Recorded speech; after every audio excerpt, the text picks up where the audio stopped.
Buenas noches, queridos amigos. Este es un programa muy especial. De alguna forma es el broche a una temporada intensa, a una temporada llena de actualidad. Y esto va a ser un poco un anacronismo, porque este punto no final, punto y seguido, va a ser algo a contracorriente absolutamente. Es más, tan a contracorriente que incluso no va a haber músicas de fondo. Por supuesto, escucháis ahora mismo nuestra querida sintonía, El Dragón de Vangelis. Nos ha acompañado a lo largo de 12 temporadas. Pero en este preciso instante, y como nunca antes ha ocurrido, antes de esta noche, se va a hacer un poco el silencio.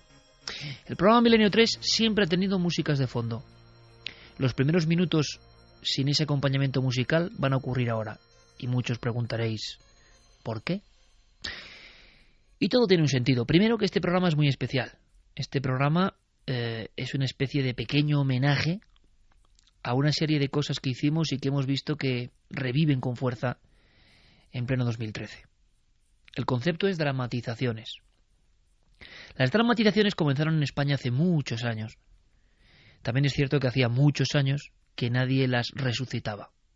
Y no es cuestión de ponerse medallas, pero os aseguro, amigos y amigas de Milenio 3, que sobre todo los más jóvenes que seguís el programa hace poco tiempo, tendréis que saber que nosotros, humildemente, en cierto momento, una cosa que era hacer teatro en la radio, la recuperamos, la intentamos oxigenar para volver a encandilar a la audiencia de todas las generaciones, de todas las edades, de todas las localidades.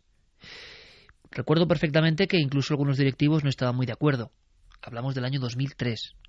Eso de hacer teatro a través del micrófono sonaba tan antiguo, sonaba a cosa casi decrépita. Pero claro, cada uno es hijo de sus imágenes y sus sonidos. Nuestra patria también son los sonidos, y yo, desde muy pequeño, escuché algunos programas que dramatizaban historias de terror. Y seguramente por eso, uno de mis sueños al llegar a la SER, al empezar con esta nave radiofónica de Milenio 3, de inmediato, en cuanto pude, fue hacer eso. Esa especie de teatro del aire, teatro de los sueños, teatro de la imaginación. Porque me da la impresión de que, al igual que ocurre con una película y un libro, el libro lo hace uno suyo. El libro tiene las imágenes que queremos que tenga. El libro hace que las neuronas trabajen y la imaginación surja. Y entonces, yo en mi memoria tenía aquellos episodios, aquellos increíbles relatos nocturnos de maestros como Chicho Ibáñez Serrador, sus terrores favoritos en radio, o en Radio Nacional de España, porque lo digo siempre, ante estas cuestiones da igual la vitola, la divisa, el escudo o el micrófono, todos somos la radio. Y en Radio Nacional de España, en los años 80, se emitió un programa que a mí me marcó profundamente, y esto creo que no lo he contado. Ese programa, con guión de José Antonio Valverde y la voz de José María del Río, se llamaba Miedo. Y hacía falta poco, un narrador y unas buenas historias. Claro, aquello me hizo muchas veces ponerme casi la sábana al cuello. Y yo pensé en muchas ocasiones en intentar volver a trasladar todo esto con los medios de hoy. Total, que hacia noviembre, un frío noviembre de 2003, el equipo de producción de la SER se puso a trabajar. Bueno, ¿y con qué historia podíamos empezar esta locura? Era un poco una prueba. 10 años después, esta noche, vuelve a sonar La Niña de Villaverde. ¿Qué era La Niña de Villaverde? Era una historia que yo elegí de inmediato porque tenía todos los condimentos para ser la típica historia para no dormir. Un piso no muy lejano, un piso que podía estar cerca de cualquier casa, de cualquier oyente. Un piso donde nunca había pasado nada hasta que todo empezó a ir mal. Un piso en Palomeras Bajas, barrio de Vallecas, Madrid. Una niña y una muerte. La ouija, la policía, fenómenos extraños y sobre todo el miedo. Y el gran reto, ¿seríamos capaces a través del micrófono amarillo de la SER, primero de recopilar, de reilusionar a aquellos que habían hecho ya teatro radiofónico décadas atrás? ¿Podíamos encandilarles para que se pusieran en la piel y en la carne de esos testigos que vivieron el miedo en su casa? ¿Y ese miedo se podría transmitir tantos años después? Bueno, hagamos la prueba. Ha pasado una década y os aseguro que escuchar esta primera dramatización del equipo de Milenio 3, emitida hace tanto tiempo, sigue generando las mismas sensaciones. No hay imagen, pero aquí la imagen sobra. Así debutamos, y este programa, este broche final de temporada, va a ser un recorrido, por eso no hay música, por sonidos, emociones, angustias, personajes y voces. Todo eso conforman historias que para nosotros son inolvidables, y que espero que sobre todo para los más jóvenes, los que han conocido Milenio 3 hace pocos años, esto sea ya algo imborrable. ¿Comenzamos? ¿Os atrevéis? Un portal número 8, una casa normal y unos acontecimientos del todo anormales. Ya está otra vez. No deja de llamarme. Ay, Dios mío. ¿Dónde estás, Estefanía? Mujer. ¿Por qué se te ocurriría jugar con ese maldito juego? La Ouija no es un juego, Tranquila, no lo es. Tranquila, mujer. Tranquila. No sabes si es la niña la que te llama. Recuerda que hemos ido muchas veces al baño cuando hemos escuchado su voz que salía de allí, pero nunca había nadie. Tranquila. ¿Pero cómo quieres que esté tranquila? Llevamos meses conviviendo con una sombra negra que nos persigue por toda la casa, que nos lanza objetos para matarnos, que se arrastra por el suelo mientras dormimos, que nos vigila por el pasillo, que nos contempla desde cualquier lugar de la casa. ¡Ay, que no nos deja en paz! Y todavía me pides que esté tan tranquila. Mira su foto. Es ella, nuestra Estefanía. Venga, mujer, deja ese marco y vámonos a dormir. Ya hemos colocado los colchones. Aquí estaremos todos muy seguros.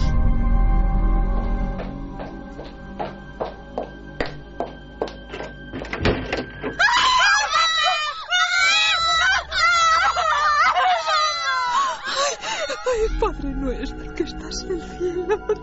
Ay, Dios mío, no puedo más. Ya no puedo más. Ya no nos deja ni siquiera aquí.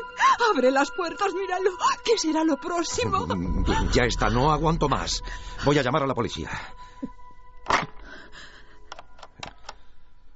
Sí, buenas noches. Mire, le llamaba porque estamos siendo atacados en nuestra propia casa. ¿Cómo? No lo sé. Son golpes, nos tiran cosas. No les vemos. No, solo les escuchamos. ¿Cómo? No, desde la calle no, desde dentro. Sí, claro. Calle Luis Marín número 8, en el distrito de Vallecas. Oiga, ¿tardarán mucho? Claro, gracias. Que estarán aquí lo antes posible. No servirá de nada. ¿Cuántos videntes y curanderos han venido ya por aquí para echar a esa cosa del piso? ¿Y qué ha pasado? ¿Se ha ido? No. Cada vez nos ataca con más fuerza. Mujer. ¿Lo has visto? No he visto. ¿Qué? Esa sombra. Ese hombre sin cara, sin ojos, sin nada. Ha cruzado corriendo por el pasillo. Ha pasado justo por delante de la puerta. Ahora mismo. Es mi padre, es mi padre. Seguro que es mi padre.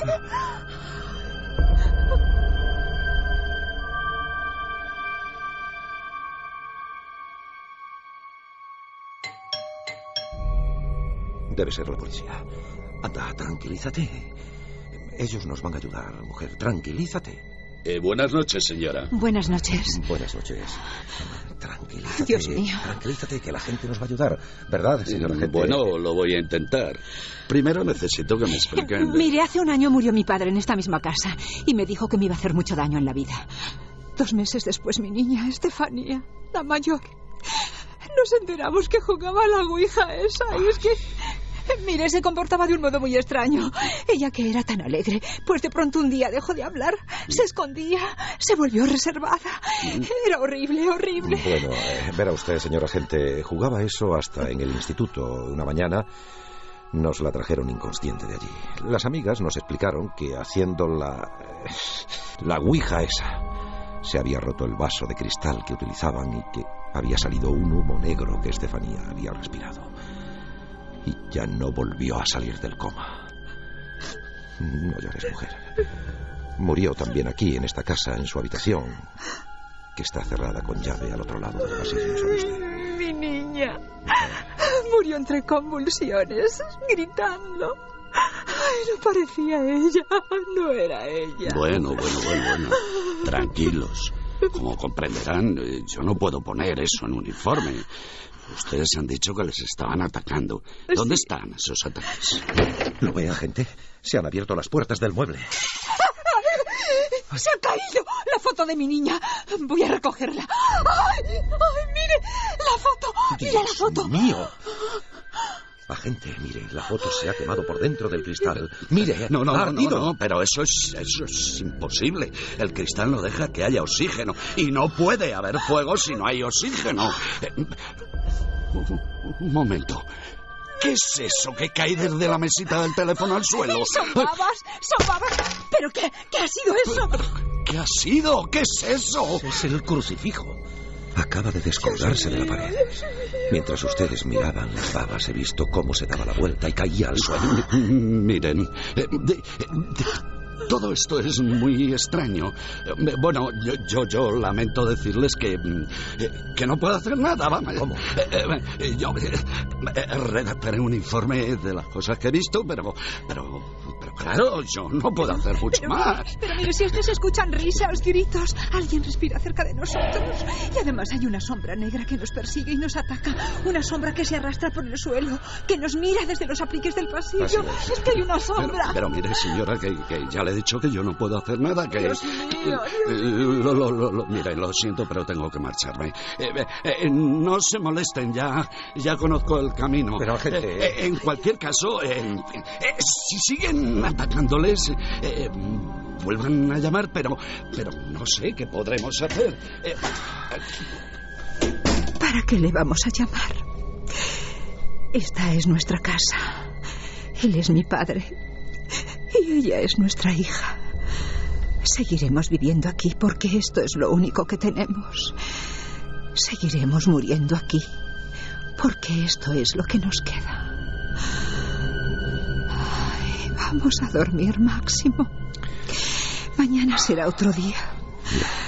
Tendremos que acostumbrarnos a compartir nuestra casa con esa cosa. Ya. Puede que algún día se canse y nos deje en paz. Sí, puede que algún día se canse. O puede que no. Pues así nació con esta historia, el mundo de la dramatización radiofónica en la cadena SER en Milenio 3. Y os voy a contar otro secreto esta noche de secretos. Era increíble ver el brillo en los ojos de los actores. Me quiero acordar de algunos que ya no están, como mi amigo Paco Barrero, y tantos otros. Hay unos cuantos, un puñado de veteranos que ya no están y que participaron en estas increíbles historias en la noche. O Rosa María Belda, por ejemplo. Otros siguen estando con toda su fuerza, como Primitivo Rojas, como Julio López. Y luego, al mando de todo, Mariano Revilla, Juan Antonio Merallo, Alfonso Sanz. Qué gran trabajo habéis hecho, amigos. Porque yo en el fondo lo que hacía era escribir, mal o bien, una serie de pautas. Yo hacía estos guiones convencido de que el efecto tenía que ser inmediato. De que miles de chicos y chicas, mayores, jóvenes, algunos casi niños, tenían que sentir lo mismo que yo sentía en los años 80 en la cama, sintonizando en un viejo cassette el programa Miedo o Mis Terrores Favoritos. Y aquí juegan su papel un sinfín de estímulos. La radio es emoción, la radio es aventura, la radio es imaginación, la radio es fantasía. Y el sonido y la pausa y el silencio generan todo eso. ¿Existe alquimia o no? ¿Se produce el chispazo o no? Y nosotros intentamos ir perfeccionando. Yo me di cuenta de una cosa de inmediato. Había cola. Había cola para pedir un papel para las dramatizaciones de Milenio 3. Había disputas honestas entre grandes profesionales que habían visto cómo eso que ya no se hacía se volvía a hacer. Teatro en la noche de la radio. Teatro de miedo. Porque las primeras historias evidentemente tocaron ese campo que llega tan hondo. Y entonces me vino para la segunda historia una imagen a mi cabeza. Una simple imagen. Casi todas las dramatizaciones las escribí pensando en una imagen. Y veréis, esta es la siguiente. Esto es 1975. Es la década prodigiosa para el misterio y también, por desgracia, para la España negra. Es un tiempo convulso. Hay un lugar en el corazón de Sevilla, un lugar donde cae el sol a plomo, y más en plena tarde del mes de julio. Nadie por los caminos, nadie por las calles, y menos en un cortijo alejado, en un cortijo cerca del pueblo de Paradas. Resulta que en ese cortijo ocurrió algo espantoso que todavía sigue sin resolver. Y resulta que un periodista de sucesos, Paco Pérez Avellán, emocionado con todo lo que estaba ocurriendo, lo llamaban el crimen perfecto, hizo un libro con una portada. Pues bien, ahí está la imagen que a mí me indicó el camino para esta siguiente dramatización. Porque en la dramatización nuestra idea es ponernos en la mente de aquellos que vivieron los hechos. En este caso, los 2 guardias civiles, hay que imaginarlos, sudorosos, llegando en un Renault 4, porque han recibido un aviso de auxilio. Un grito de terror casi se ha propagado por el pueblo. 5 personas han sido asesinadas de forma brutal, casi como ideando un extraño rito, en las diferentes habitaciones de un cortijo. ¿Os imagináis a los 2 números de la Guardia Civil abriendo la puerta y entrando en el cortijo umbrío y encontrándose con las sorpresas en cada camino, en cada habitación, en cada estancia? Algunas de las imágenes, algunas de las manchas de sangre de cuerpos arrastrados dentro del cortijo dieron la vuelta al mundo. Han pasado 38 años y sigue siendo un crimen sin resolver. Pero, ¿cuál es la imagen que a mí me impulsó hacia la dramatización? La noche en que me puse delante del ordenador a escribir esta historia, volví a revisar un viejo libro, Orgía de sangre, de Paco Pérez Avellán, ya mencionado. Y me fijé, no era una fantasía, en la portada había algo que estremecía. No eran las fotos de las víctimas, no eran las fotos del lugar. Bueno, sí, del lugar sí. Una tapia blanca. Y uno de esos caminos que conducen a la nada, una planicie eterna que parece infinita, y el sol de justicia. Pero en la tapia se lee Cortijo Los Galindos. Es una marca de la España negra, bien, pero había algo más. Debajo de ese cartel, en mitad de la cal, alguien había profanado esa limpieza. Alguien había dibujado algo. Se contó en el pueblo durante días que eso había sido escrito con sangre y que era un símbolo. En la blanca tapia del Cortijo de los Galindos en julio del 75, alguien anónimo, no sabemos quién fue, de forma salvaje, casi con la mano empapada en sangre o pintura roja, puso: aquí mataron a 5. Y esa fotografía en blanco y negro a mí me dejó muy turbado. Y me imaginé la peripecia de los 2 primeros testigos que llegaron a un lugar de horror. Un lugar que sigue siendo un expediente X sin resolver. Ay, en la casa de la pana nadie me invitan a mí.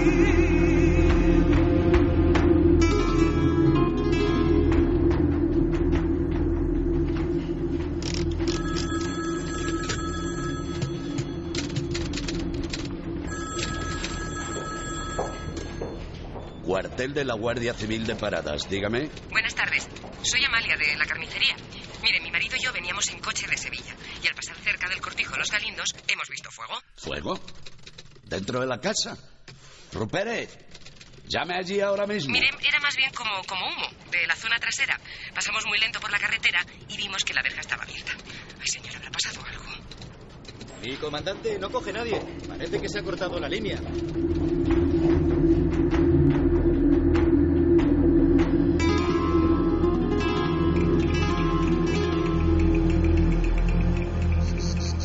Es la hora de la siesta en el campo sevillano y no hay un alma por los caminos.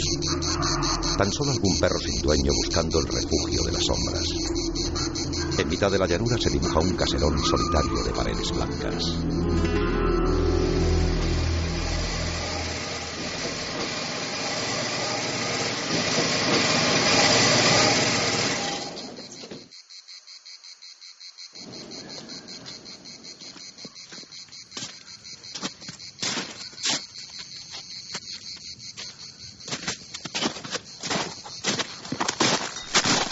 ¡Zapata! ¡Zapata!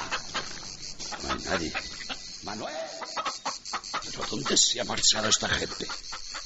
Mi comandante, ¿no lo nota? Por aquí hay algo que se está pudriendo.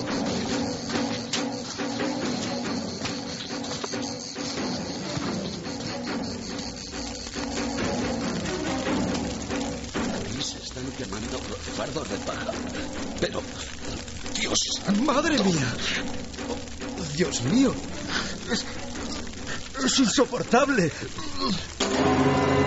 José González, tractorista de 27 años y su esposa embarazada Asunción Peralta, se carbonizan. No tienen ya facciones. Las llamas les han borrado la nariz y las orejas. Son dos formas que dan aún la impresión de moverse al desgajarse las articulaciones. El poder del fuego los ha reducido al tamaño de muñecos. Coja Samantha. Coja Samantha, cabo y ayúdeme.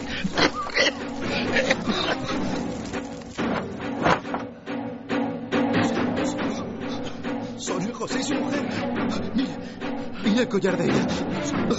Dios mío, ¿pero quién ha hecho esto? ¿Quién?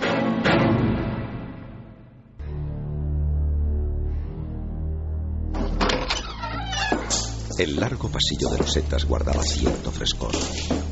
Todo permanecía oscuro y en total silencio. ¿Está oyendo lo que yo? Devorados por el miedo y muy cerca el uno del otro, los agentes fueron avanzando hasta el final del pasillo. Escuche. ¿Lo oye? Esto es algo. ¿Cómo es posible? La habitación está cerrada con llave, pero ahí dentro tiene que haber alguien. Espera, ya no se escucha nada. Pero... Abra sin contemplaciones que yo le cubro.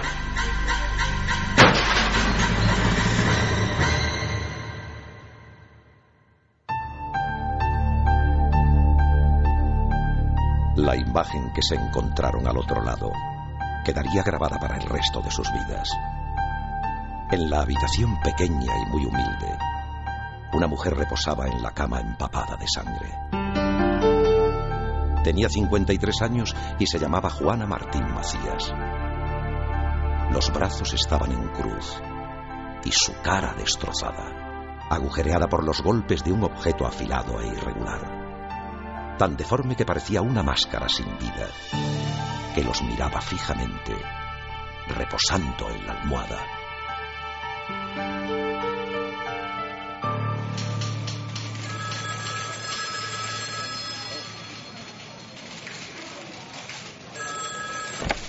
¿Sí?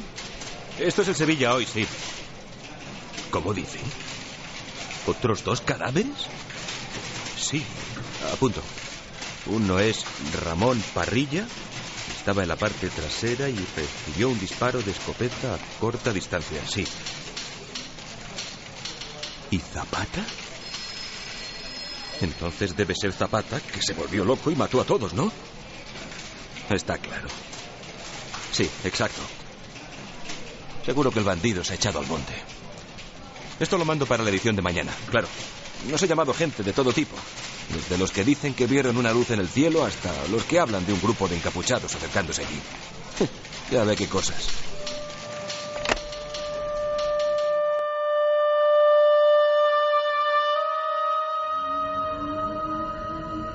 Esa noche nadie en Paradas pudo dormir. En las casas solitarias se temía cualquier ruido, cualquier sombra. Se cargaban las escopetas mientras se hacía guardia por las ventanas. A la mañana siguiente, otra sorpresa acabó por agrandar el misterio. Manuel Zapata, a quien todos consideraban culpable y enajenado, había aparecido envuelto en sangre y paja dentro de un tronco de árbol. Así que, señor forense, está claro que no era el asesino. Desde luego. Este hombre lleva cadáver el mismo tiempo que el resto. Murió a la vez, eso es seguro. Los agentes no lo vieron porque alguien lo escondió perfectamente. Quemados, masacrados. ¿Pero quién ha podido hacer todo esto? ¿Una secta? ¿Un grupo de asesinos a sueldo? Mire, no sé cómo decírselo, pero estos crímenes son lo más raro que he visto en mi carrera. No hay huellas, no hay indicios, no hay nada. Tome el informe y olvídelo. Esto parece cosa del demonio.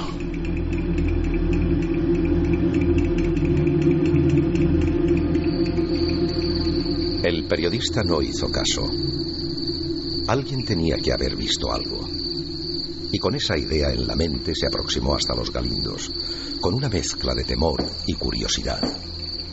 Había luna llena.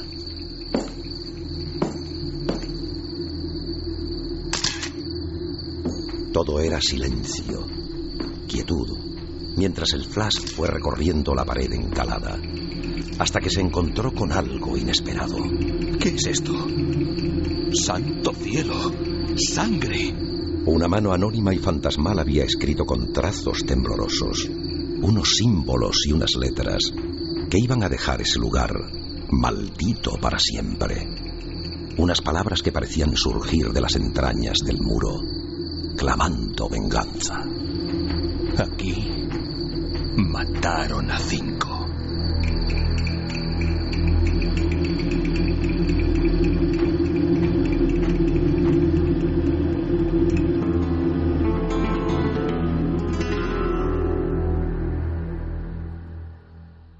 No os voy a engañar, nos divertíamos mucho haciendo estas historias, imaginando el sobrecogimiento de la audiencia. Y, como el mencionado Chicho Ibáñez Serrador, imagino que hasta con un cierto humor vitriólico, pensando en los sustos que proporcionábamos, pero nunca con el único afán de generar miedo gratuito. A través del miedo se contaba una historia, a través de la tensión y el suspense se narraban unos hechos que creíamos que eran importantes para el conocimiento de lo que ha sido nuestro propio devenir como país, con sus secretos, sus misterios, sus mentiras, sus interrogantes. Pero claro, había un personaje, una entidad, una fuerza que siempre nos ha llamado la atención. Mi siguiente objetivo fue hablar del diablo. Y he comprobado después con el tiempo que cuando se habla del diablo, del demonio, del exorcismo, de Satanás, de Belcebú, resulta que de inmediato la audiencia huye. Y no me extraña, porque estamos acudiendo a la fuerza más sombría, el nombre que queramos, la capa que le pongamos, la cultura disfraza a la entidad, pero la entidad o el mal, sin duda, nadie lo puede dudar, creo yo, a día de hoy, viendo lo que se ve, existe. El mal que posee al ser humano. El mal elevado al cubo en ocasiones ante hechos horribles.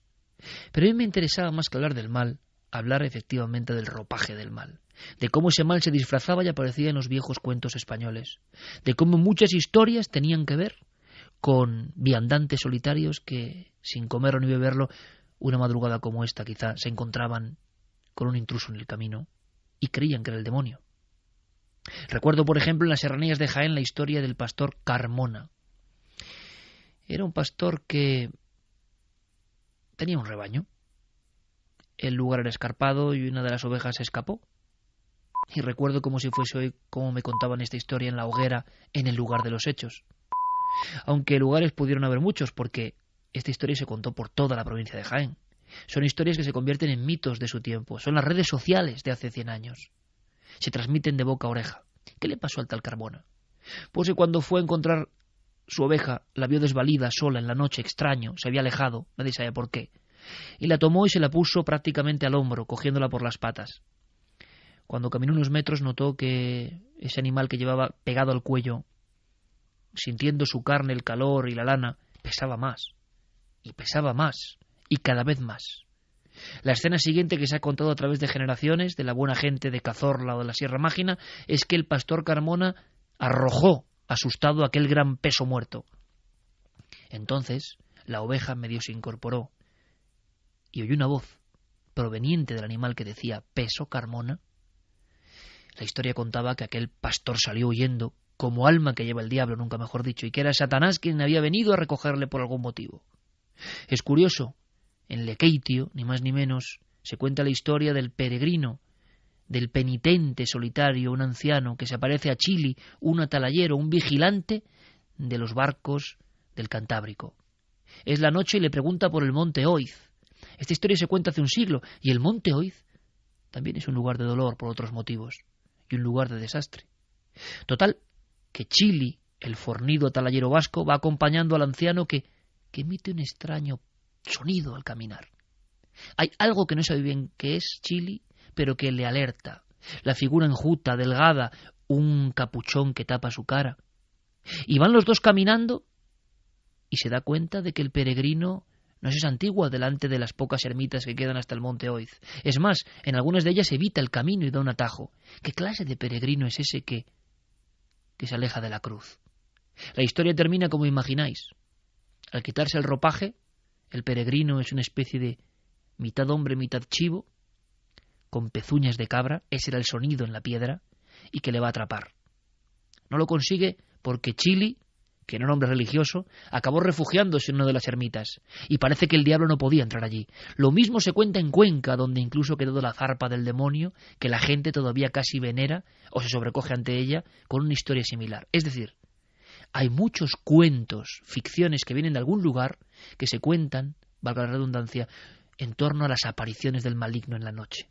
En el fondo, quizá, una especie de historias moralizantes para preocupar a la gente, para que no ande de noche a solas, puede ser, o quizá hay algo más. Y tanto que hay algo más. Y lo vais a descubrir en esta historia, el pastor que vio al diablo, porque a diferencia de Carmona o de Chili, este sí tenía nombre y apellidos.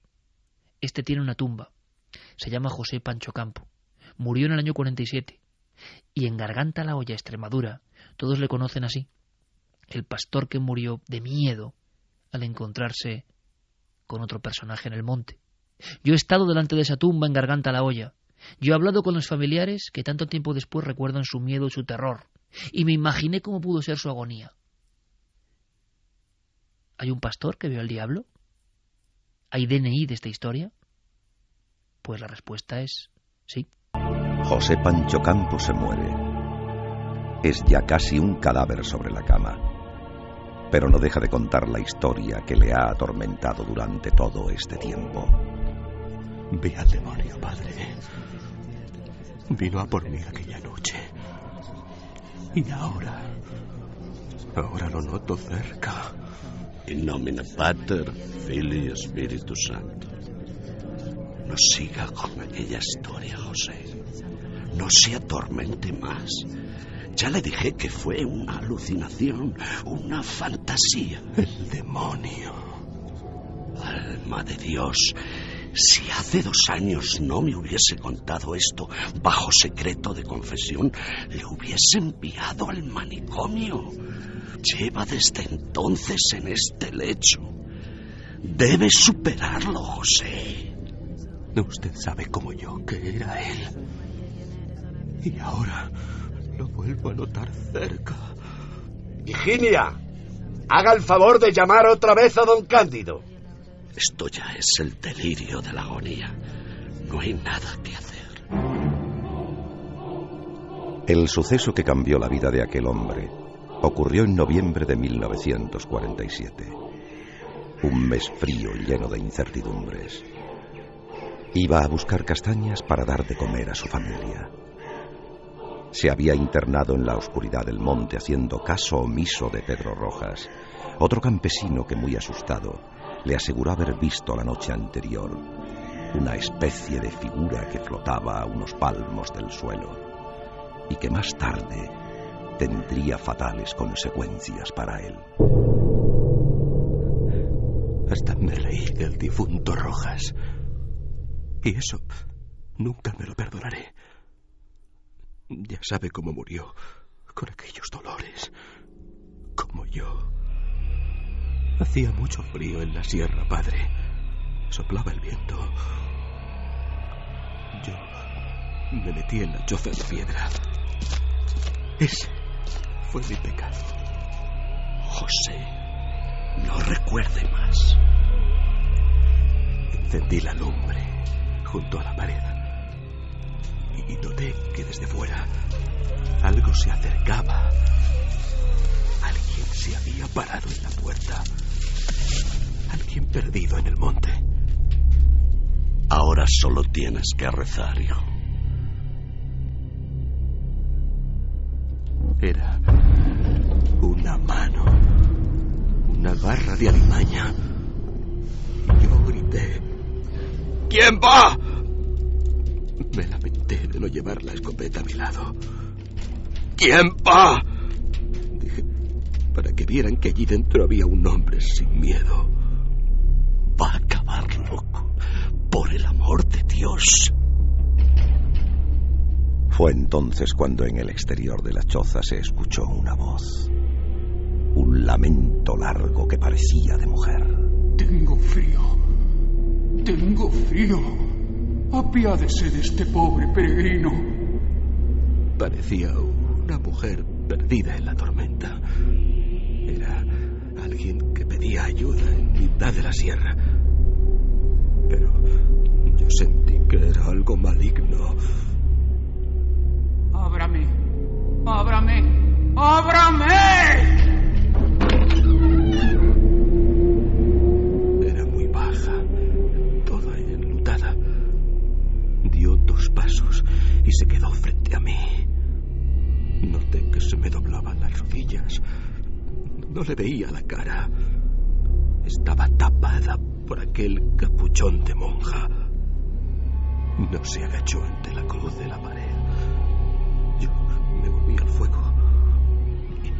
Y entonces vino hacia mí. ¿Es que no me conoces? Mírame. Mírame, José.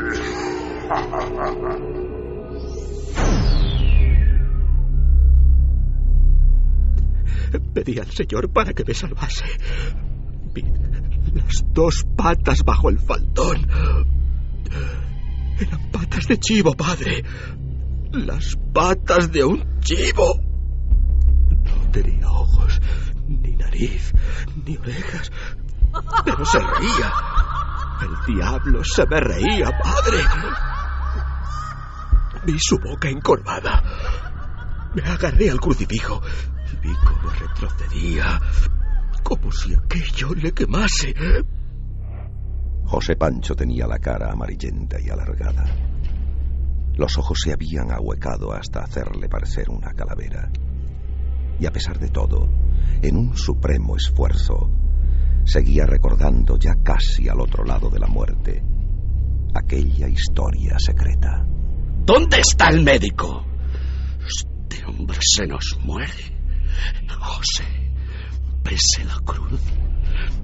Pese la cruz en el nombre de Cristo. No la veo, padre. Quiero luz. Protéjame con la cruz. Démela. Démela, padre. Agárrala fuerte, hijo. Padre nuestro que estás en los cielos, santificado sea tu nombre. La muerte había llegado como una exhalación, como un viento frío que hubiese cabalgado a lomos de aquel ruido. Un minuto después llegó sudoroso el médico.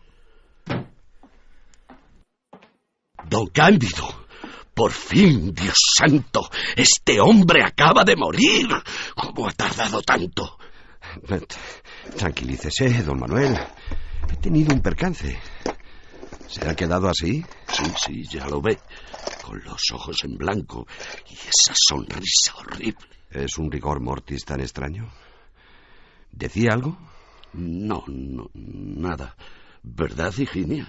Por cierto, ¿acaso ha ocurrido alguna otra desgracia ahora mismo? No lo entiendo, don Cándido. Casi atropello a Sor Lucía ahí abajo. Ha sido un milagro que no haya hoy 2 muertos. ¿Sor Lucía? Pero no es posible. Hace ya 3 días que marchó a Cáceres. ¿Dónde la vio? Bueno, es la única religiosa que pasa por esta aldea. Yo me crucé con la monja y pensé que... El sacerdote, sabedor de que todo era secreto de la confesión, no podía decir nada, pero ahora empezaba a comprenderlo todo. ¿Una monja? ¿Pero dónde la vio? ¿Dónde? Tranquilícese, hombre. Estaba aquí. Atravesó a toda prisa la era que rodea la casa. La vi con las galas negras, como huyendo de algo. Dios mío. Me salió en el camino y caí con la cabalgadura. Le grité, pero no se volvió. Caí de bruces. Y mire cómo me ha quedado el maletín. Dios mío. Dios mío. ¿Pero qué le ocurre, don Manuel? ¡Don Manuel! ¡Don Manuel! Muchos ya sabéis que desde niño he perseguido, casi como si fuera un sueño o un anhelo, el enigma de los ovni. El enigma de los ovni, que cuando uno va profundizando en él a lo largo del tiempo se da cuenta que hay de todo lo imaginable dentro de esa carcasa. Lo que eran ángeles ayer o demonios anteayer, hoy pueden ser extraterrestres y mañana serán otra cosa holográfica, desconocida, que ni comprendemos. En el fondo, la constante visita de algo o alguien que hace comprender al ser humano su infinita pequeñez, que no controla todo lo que pasa en este planeta Tierra, que aunque se cree el dueño de todo, sigue habiendo fuerzas, enigmas, avisos, sincronicidades, profecías, avisos, que nadie sabe de dónde vienen, pero que parece que vienen de otro lado, de lo que algunos físicos cuánticos de primer nivel llaman realidad velada. Todos nos afanamos y quizá pasemos a la otra orilla sin acabar de entender, solo raspando, solo pasando por encima de ese concepto otra orilla o realidad velada. Pero de él parecen surgir también muchas historias que nos aterran, otras que nos sorprenden y otras que nos hacen soñar. No todo va a ser negativo. Aunque en este caso, en la siguiente historia que vamos a escuchar ahora, en este especial de dramatizaciones como cierre de la 12ª temporada de Milenio 3, sí que el miedo también tiene su posición. Privilegiada, porque en las primeras historias era un componente que yo creía básico. Luego, como veréis a lo largo de la noche, también nos fuimos a la historia, nos fuimos a la biografía, nos fuimos a la religión, nos fuimos a cosas mucho más hermosas. Pero yo tenía muy impregnado mi cerebro y mis neuronas de aquellas emisiones de miedo y quería ver si era capaz de repetir el proceso, el chispazo. Total, me enteré de inmediato de que la CIA, ni más ni menos, 30 años después, desclasificó un documento, así empezó esta historia, un documento en que pedían al gobierno franquista todavía, a la dictadura de aquel tiempo, información. Pero no era una información cualquiera, era una información sensible. ¿De qué se trataba?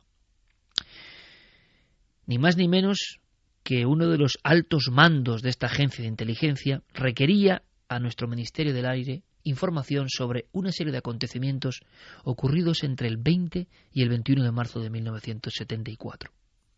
Al parecer en Sevilla y Cádiz, dos personas bien distintas, a la misma hora, habían recibido el susto de sus vidas. Habían tenido que salir a la carrera en la carretera, abandonando incluso su vehículo por la aproximación no solo de una luz, sino de algo que parecía un individuo, un extraño extranjero. ¿Qué era eso? ¿Sería un experimento? ¿Sería un prototipo? ¿O había algo más? Nada de eso sabía Maximiliano Iglesias, un transportista de Lagunilla, Salamanca, en plena Sierra de Béjar. Y ojo, por aquí el lugar es importante como en casi todas las historias. La Sierra de Béjar es uno de los últimos reductos mágicos de la España eterna. La Sierra de Béjar es un lugar donde todavía hay ensalmos, donde todavía las campanilleras tocan a las ánimas y donde todavía, por ejemplo, en la alberca existen unas calaveras metidas en la muralla de la propia población que nos recuerdan que no somos nada. La moza de ánimas todavía en la Sierra de Béjar, por las noches, tintinea el badajo de la campana, anunciando su letanía de muerte. Es decir, en este 2013, todavía hay lugares en España que conservan ese algo que nos conecta con la otra realidad. Pero Maxi no pensaba en eso. Era el año 74, era el mes de marzo, era un poco la España post-Yeye. Había otras preocupaciones, por ejemplo, ver a la novia, y luego coger su furgoneta Avia y marcharse de Lagunilla a Valdeijaderos.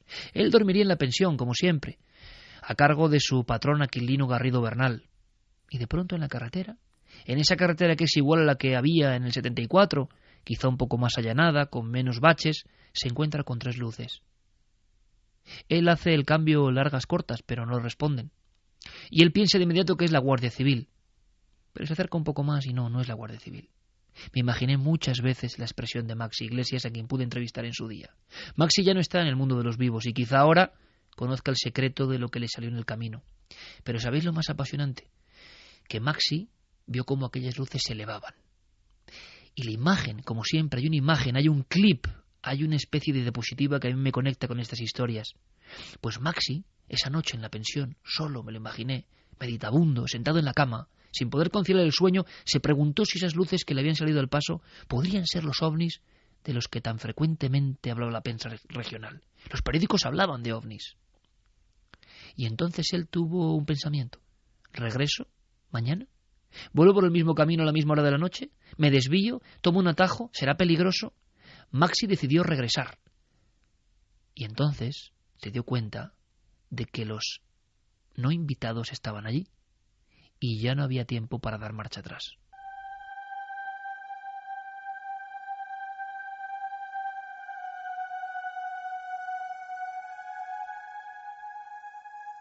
Aquel día el telediario abrió su tercera edición con una noticia sorprendente.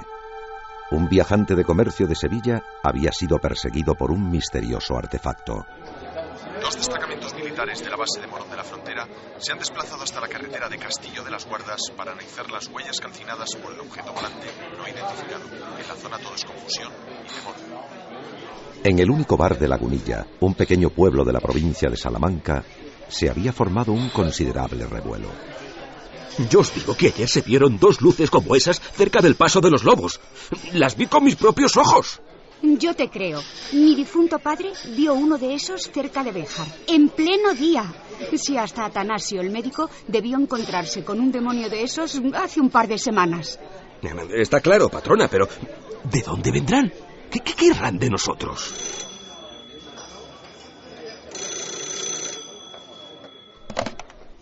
Dígame.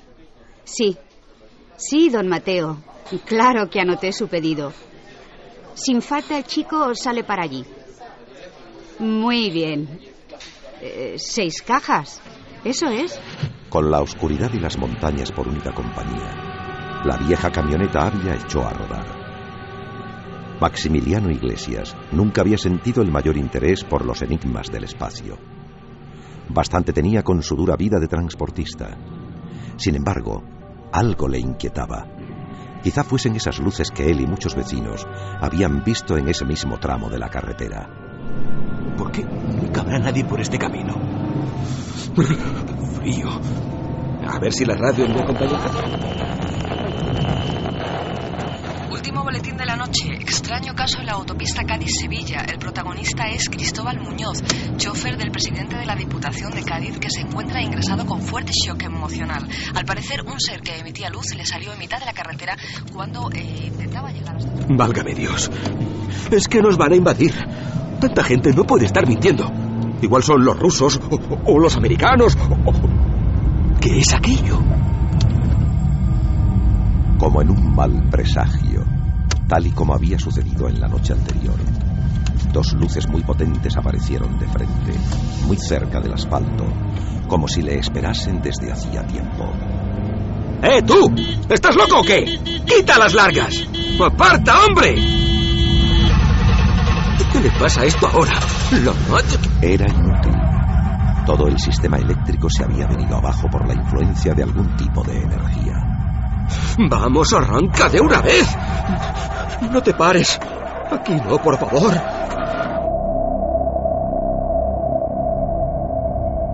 La soledad era absoluta. A un lado los barrancos y precipicios, y al otro, esperando al final del camino, aquellos objetos posados en mitad de la carretera. De pronto, todo su brillo se apagó como tragado por la noche, y algo comenzó a moverse. ¡Santo cielo! ¿Quiénes sois? ¿Quiénes sois? No obtuvo respuesta, pero eran 3. 3 hombres muy altos. Demasiado para tratarse de seres humanos. Se habían girado al percibir la presencia de la camioneta, y uno de ellos le estaba señalando y había comenzado a subir la cuesta. ¡Socorro! ¡Socorro, ayúdame! ¡Socorro, no hay alguien ahí! ¡Que alguien me ayude, por favor! ¡Por favor, que alguien me ayude! Corrió hasta que no le quedó aire en los pulmones. Cuando miraba atrás, veía cada vez más cerca la silueta de aquellos gigantes. Caminaban a grandes zancadas y al mismo tiempo unas voces desagradables y metálicas sonaban por toda la sierra. ¡Regresa! ¡Regresa! Sabiendo que no había escapatoria, decidió tirarse de cabeza en una zanja cubierta de lodo. Allí, asomando justo la cabeza para respirar, vio avanzar a uno de aquellos espectros que iba rastreando entre los matorrales, como buscando a su presa. Entonces comprobó cómo iban enfundados en un traje de una sola pieza, del que solo asomaba un rostro blanco y envejecido, con ojos tan inexpresivos que parecían los de un muerto. Somos nosotros. y es la hora del regreso.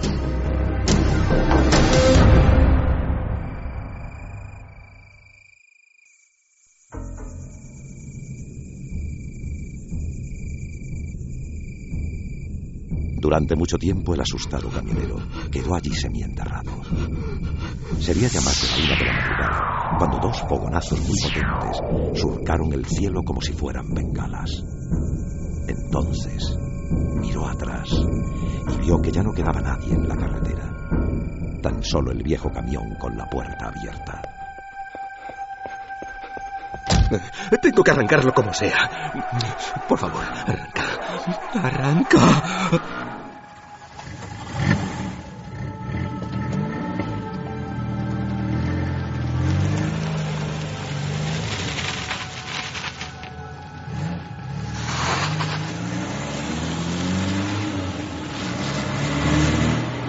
A la mañana siguiente, miembros de la Guardia Civil inspeccionaban la zona. 2 científicos excavaban y analizaban cada una de las piedras carbonizadas. En la cuneta había rascones muy profundos. ¿Y dice usted que aquí mismo estaban esos 3 individuos? Sí, comandante. Le doy mi palabra de honor. Justo aquí. Y les vi maniobrar con algo. Vamos a ver, el sargento Corvina, tome nota. 3 huellas transversales formando triángulo, probablemente realizadas con sierra metálica o similar. Lateral de asfalto quemado a más de 1000 grados centígrados por fuente calórica desconocida. Guijarros derretidos, flora y pequeña... Maxi fue interrogado durante horas. Su fotografía apareció en la portada de los periódicos de la región. Y luego, todos se olvidaron del caso. Todos menos él, que regresaba cada noche con el corazón en un puño, para mirar las marcas de otro mundo y hacerse 1000 preguntas que no tenían respuesta. ¿Qué querrían de mí? ¿Por qué me eligieron? Santo cielo.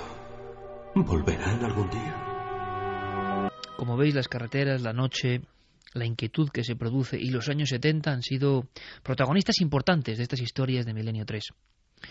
Yo evidentemente tenía una especial ilusión por plasmar los casos preferidos, los que yo había investigado, aquellos en los que había visto incluso el miedo de los testigos en sus ojos, que había sentido eso que me sigue interrogando, que me sigue llamando y que me sigue sorprendiendo después de toda una vida dedicada a estos temas. Cuando alguien te cuenta algo y tú sabes que te está contando la verdad y lo está haciendo con una impresión, con un impacto, como el de aquellos que saben que han vivido algo excepcional que quizá nunca vuelvan a vivir. Y a veces la experiencia es agradable y a veces es todo lo contrario. Poco tiempo después de lo que hemos contado de Miedo en la Serranía anteriormente, el año 74, poquito después, en esa franja de tiempo que está entre el final de la dictadura y el inicio de la transición, en el tensionado año 1976, ocurre un caso que me interesó tanto que le dediqué 3 años de mi vida. El expediente X más secreto, nunca desclasificado, porque al parecer, dentro de una base aérea, en este caso en Extremadura, Talavera la Real, resulta que unos disparos habían surcado la noche, intentando alcanzar a un intruso que no parecía de este mundo. La cosa era grave, tan grave como para que los documentos del Ministerio de Defensa, en ese caso del informe 121176, indiquen extraterrestre como posibilidad. Creo que es el único documento oficial del mundo donde la palabra extraterrestre aparece como posibilidad de algo.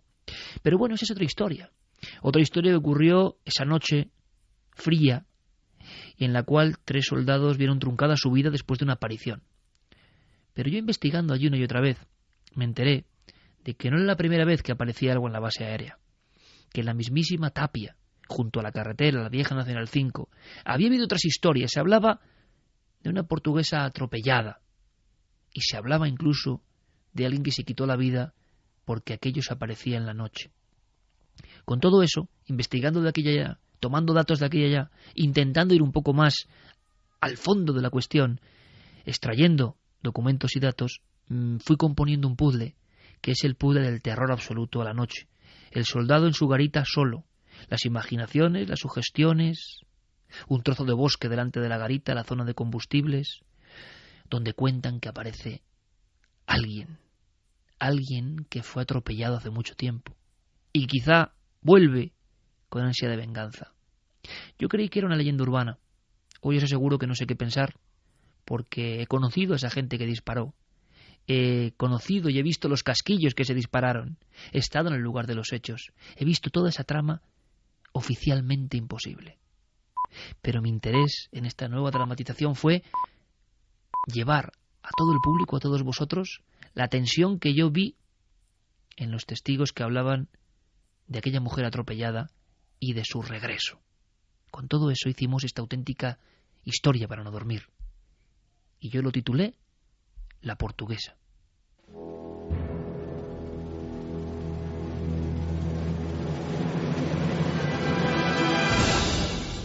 ¿Has visto eso? ¿Qué? ¿Qué ha pasado? ¿Qué pasa, Antonio? Mujer, ¿no te has dado cuenta?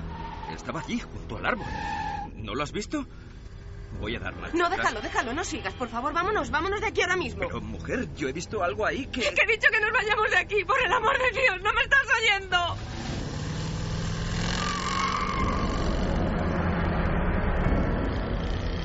Aquel matrimonio, regresando de sus vacaciones, circulaba por la vieja Nacional 5. Eran ya cerca de las 3 de la madrugada, y ambos, aunque solo fuera por una fracción de segundo, habían visto lo mismo.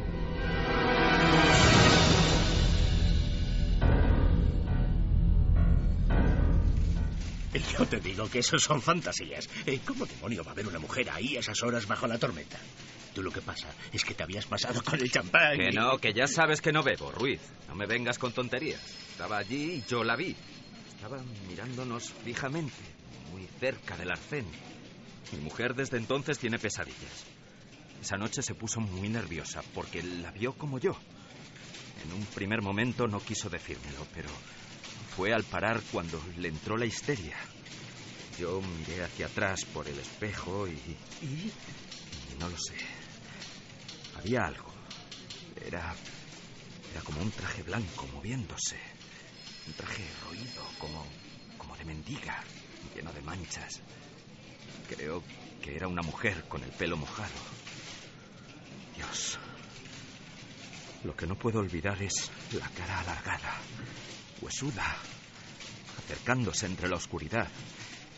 Es algo que no se me va de la mente. No se me va. Caramba, Antonio, no te pongas así. La verdad, yo bromeaba, pero te juro que no quería... Estaba bajo el árbol y juraría que lo que acunaba era un niño. La vi como en un flash, en el momento de dar las largas. Estaba allí, Ruiz, te doy mi palabra que estaba allí y que quería decirnos algo. Pero seamos lógicos. Quizá fuese una vagabunda, alguien perdido en mitad de la lluvia. Tampoco es demasiado extraño. Es que había algo más, algo que no estoy seguro de si es imaginación mía, porque ni siquiera se lo he querido preguntar a mi mujer. Pero vi algo que le caía por las piernas. Algo que me dio la impresión que era sangre. Como si aquella mujer perdida acabara de ser acuchillada o asesinada allí mismo. Durante varias noches Antonio Beltrán no pudo conciliar el sueño. Más de una vez estuvo tentado de coger el coche y acercarse de nuevo a aquel lugar en mitad de la madrugada. Pero al final algo, quizá el instinto, le hacía desistir. A pesar de ese miedo, su curiosidad iba creciendo, al mismo tiempo que el silencio de su esposa se hacía cada vez más profundo y distante. ¿Qué te ocurre, mujer? Te veo muy desmejorada. Nada, tómate el café. Son esos sueños que no me dejan en paz. ¿Sueños? ¿Y qué es lo que sueñas, querida? Tú también lo haces. Me he despertado varias noches y te he visto hablando solo. Es como si los dos estuviésemos soñando lo mismo desde aquella noche. Por favor, basta ya de seguir con esa historia. Lo que vimos fue un simple reflejo. Mira, he leído en un libro que los científicos tienen una explicación para estos efectos. La lluvia, los faros del coche y el asfalto producen una especie de... Lo que tú digas. Me vuelvo a la cama. La necesidad de saber quién era aquella extraña mujer y qué hacía allí crecía cada vez más en el interior de Antonio Beltrán. Al mismo tiempo era consciente de que casi todas las noches algo se cruzaba en sus sueños, una y otra vez, con gran definición. Era sangre. viscosa sangre humana, chorreando en un reguero carretera abajo, hasta humedecer la tapia blanca. No te negaré, querido amigo, que más de uno de los soldados han visto lo mismo que tú. ¿Pero exactamente en el mismo sitio? Junto a la vieja tapia, bajo el árbol, allí mismo. El despacho del sargento Arias era austero y viejo. Desde la ventana podía verse la carretera y el punto exacto del que estaban hablando. La amistad forjada desde hacía más de 30 años y los rumores que circulaban por una ciudad como Badajoz habían llevado a Antonio hasta allí. ¿Y es verdad lo que cuentan del soldado aquel que una noche... Tan cierto como este informe. Ahí lo tienes. Pero, por favor, que esto quede entre nosotros. Ya ves que aquí callar una historia es difícil. Te aseguro que me expedientarían si cuentas esto a alguien o se entera algún superior. Todo el mundo guarda silencio sobre la portuguesa. Pero en estas hojas aparecen más testigos. Santo cielo. Toda esta gente la ha visto desde que aquel chico... Por cierto, has dicho la portuguesa. Aquí se cuenta una historia muy antigua, quizá de los años 40, de una mendiga que fue atropellada justo ahí. No se encontró el cuerpo ni al culpable. Pero parece que una mujer embarazada no fue socorrida y quedó allí desangrándose con el bebé en las entrañas durante toda la noche. Una noche de tormenta. Eso dicen, una noche de perros. Y desde entonces, toda esa gente que aparece en estos informes ha venido a la base a denunciarnos lo mismo, la misma aparición. Bueno, sobra decirte que todo esto se guarda en ese mismo cajón y de aquí ya no sale. ¿Y esta foto? Dios, ¿esto qué es? Para Antonio fue un gran impacto encontrarse con aquella imagen de una cabeza destrozada, como si fuese una sandía reventada contra el asfalto. La fotografía en blanco y negro, adjunta al grueso expediente, mostraba además el cañón de un fusil que se asomaba como una sombra. José Mateo Cano, 20 años, suicidio. Un tiro en la boca en esa garita que ves ahí. Pegada a la carretera y al árbol. El rincón de la portuguesa, para hablar claro. Sus compañeros nos confesaron que andaba muy nervioso siempre cuando le tocaba hacer guardia allí. A alguno le había hablado de un sonido como una risa que poco a poco se hacía más audible y que salía desde los arbustos del otro lado de la carretera. Al parecer, una de esas noches, llegó a ver la figura de la mujer, con el traje manchado y como flotando, una mujer mayor con una sonrisa, algo que iba avanzando en su dirección.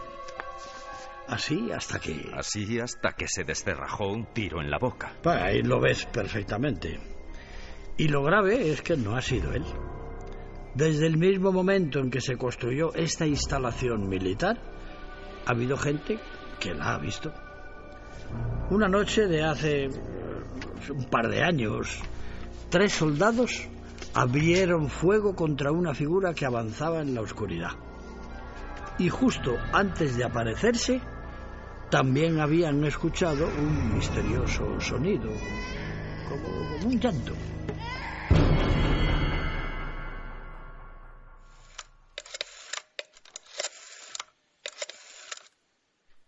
Hola, cariño, ¿cómo estás? He descubierto algo importante. Aquella noche Antonio llamó a su mujer consciente de que había llegado el momento de regresar al punto donde se habían encontrado con el misterio. Ella, llorando, se negó e insistió en que no lo hiciera, como si tuviera un terrible presentimiento. Pero la determinación de aquel hombre ya era total. Pasadas las 2 de la madrugada, decidió dejar de recorrer la carretera en un sentido y otro. Puso el vehículo en una especie de camino vecinal, casi a la sombra de un árbol. apagó los faros y el motor, y en mitad de la negrura echó los seguros de las puertas. No era capaz de poner pie a tierra. Y ahora se pone a llover. Dieron las 3 de la madrugada y, aferrado a la cámara de fotos que sostenía entre las manos, con el fin de demostrar que lo que había visto era real, siguió vigilando cada palmo de terreno con los ojos muy abiertos y casi pegados al parabrisas. El viejo árbol sin hojas, la tapia, el arcén. ¿Qué es esto? Parece un niño. Encendió las luces estremecido. Había sentido algo después de escuchar esa voz. ¿Qué está pasando? Al dar las largas y enfocar el viejo muro, se dio cuenta de algo muy extraño. En la parte inferior estaba surgiendo algo parecido a una mancha, una oscuridad, una sombra húmeda que poco a poco se iba haciendo más grande. Y entonces las tenazas del miedo, del más profundo terror, le hicieron arrancar el coche. ¡Arranca! Era inútil. El motor estaba completamente apagado y él a punto del colapso. Empujó la puerta con todas sus fuerzas para salir, como si algo interno le dijese que tenía que alejarse a toda costa de allí. Lo intentó varias veces, pero... ¡Ábrete! ¡Ábrete, maldito! ¡Ábrete! Fue entonces al mirar por el rabillo del ojo, cuando sintió un frío subiendo por cada uno de los huesos de su columna. Fue entonces cuando se quedó rígido como una estatua. Notó una respiración. Una respiración helada en su nuca.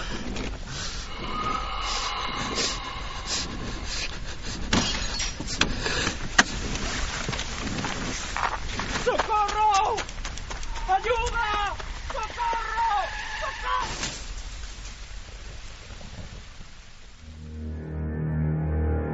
Antonio Beltrán vio algo antes de morir atropellado en mitad de la vieja carretera nacional. Algo en el asiento de atrás de su propio vehículo. Algo que sobre las 3 de la madrugada de aquella lluviosa noche de 1978 había entrado en el coche sin abrir las puertas, que estaban cerradas con seguro. Algo que muchos llamaban la portuguesa.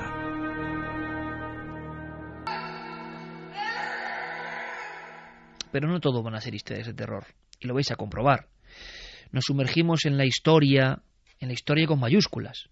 Nos sumergimos en biografías, intentamos indagar en torno a grandes personajes de todos los tiempos, aprender en torno a escenas que han cambiado nuestro mundo, e incluso a recordar algunas cosas que siempre quedaron entre dos mundos o entre dos aguas.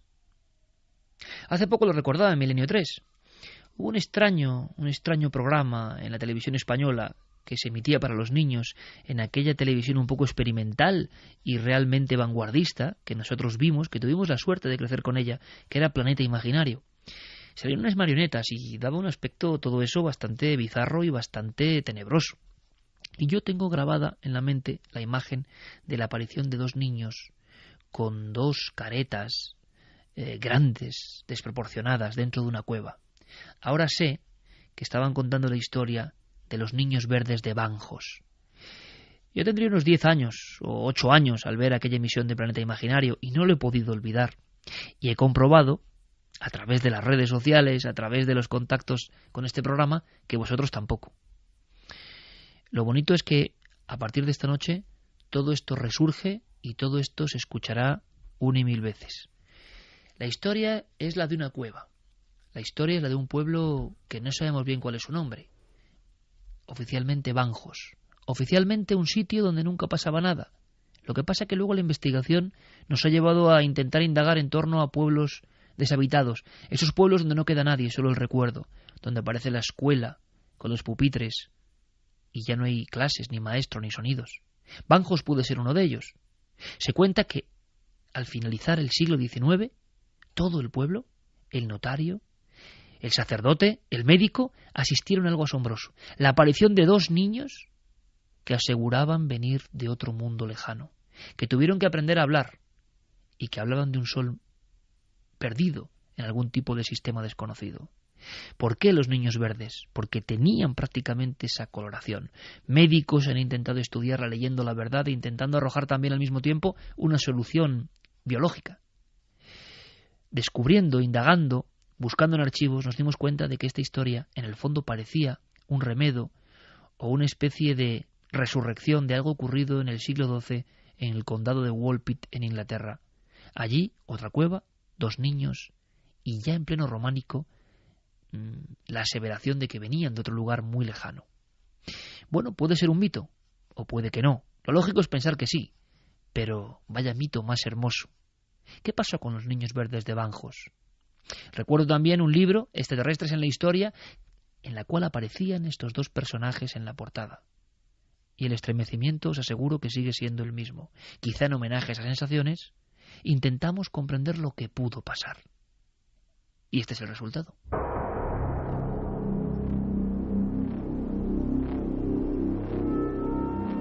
Una tarde de enero de 1887 ocurrió algo en un pequeño pueblo de la Sierra de Béjar.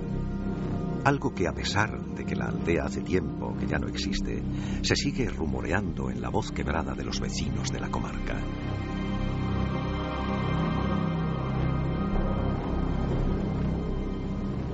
Banjos era un recinto de casas de piedra. Vivían en ella 3 docenas de labradores, gente humilde acostumbrada a faenar duramente en el campo de sol a sol, a cuidar la tierra y a pastorear el ganado que les daba para vivir. Todo transcurría con normalidad, hasta que en aquella jornada una tremenda explosión sonó en mitad del monte, un estruendo seco que los llenó de miedo. ¡He encontrado algo! ¡Venid todos! He encontrado algo cerca del Pico de los Lobos. ¡Rápido! Manuel Iglesias fue el primero en alertar al grupo de personas que aún se encontraba en el pueblo, resguardándose de la repentina tormenta. En fila india, ascendieron por los riscos siguiendo sus indicaciones y ante la profunda boca de una cueva se detuvieron. No temáis. Dentro hay gente. He visto a 2 personas moviéndose. Acompañadme. Presos de un temor reverencial, los hombres y mujeres de Banjos fueron entrando poco a poco en la gruta, encendiendo teas y antorchas con aceite. Daba la impresión de que algo había estallado allí dentro, pues una densa humareda lo envolvía todo. Allí están. Miradlos. ¿Veis cómo no os mentía? Instintivamente las mujeres quedaron atrás, acurrucadas en sus ropajes negros, y los hombres cogieron firmemente sus hoces y azadas. Al aproximarse unos pasos más, su tensión se relajó al ver aquello.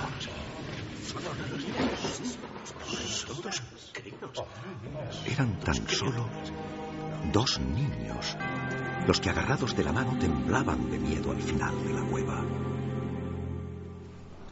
Estimados amigos, jamás me he encontrado con un caso semejante. Esto es inaudito. Por un lado no sé cómo actuar y por otro pues, me avergüenza llamar a mis superiores. Pero ¿quién iba a creer que nos está pasando esto? Que suban esos 2 niños al despacho. Don Ricardo Calvo, juez de paz de la comarca, no podía dar crédito a lo que le contaban. Sabedor de la seriedad de aquellas gentes, no dudó en citar a los 2 misteriosos muchachos encontrados tras la explosión dentro de las entrañas de la tierra. Pero esto es increíble. Virgen Santísima. ¿Quiénes sois? Cuando el alguacil llevó a las 2 criaturas ante el orondo juez, este estuvo a punto de caer de bruces al suelo por la impresión. Detrás de las 2 enigmáticas figuras, el campesino Manuel Iglesias sonreía ufano. Como yo no le mentía, don Ricardo.